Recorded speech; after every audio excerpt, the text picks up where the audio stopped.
الحرب العالمية الثالثة بدأت فعلا وانت لسه ما تعرفش. المرة دي مش محتاجة صواريخ وفرقعة عشان تعرف انها بدأت. الحرب المرة دي في رغيف عيشك وفي موبايلك وفي كل مصفة نفط بتتحرق في صمت. لو ما شفتش الجزء الاول والثاني من حلقتنا مع البروفيسور هتلاقي الروابط في اول كومنت. النهارده بنكمل اخطر حوار في تاريخ البودكاست. انت يا بروفيسير، الكل بيتكلم عن سلام، بس انت بتقول اننا في قلب حرب عالمية.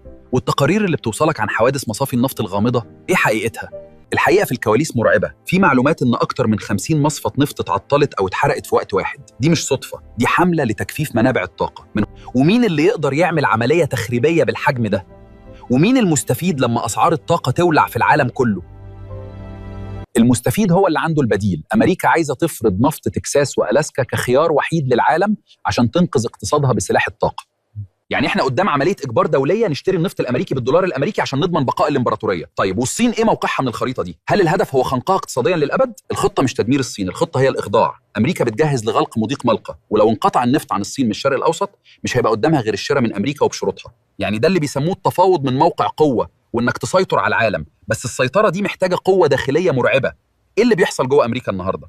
أمريكا بتتحول لاقتصاد حرب شامل، ميزانية الدفاع بقت أولوية قصوى، وفي تقارير ما طلعتش بتقول إن التجنيد الإجباري راجع. هم محتاجين وقود بشرى وجنود مستعدين لحماية مصالح الطاقة وخططهم. والشباب هيسكت؟ ازاي هيمنعوا اي تمرد شعبي زي اللي حصل وقت حرب فيتنام؟ عن طريق مراكز البيانات العملاقة والذكاء الاصطناعي بيحلل كل تحركاتك عشان يمنع التمرد قبل ما يبدأ. دي دولة المراقبة المطلقة. خطة مرعبة، بس التاريخ بيقول إن مفيش إمبراطورية بتدوم للأبد. تفتكر إيه اللي ممكن يهد الخطة دي؟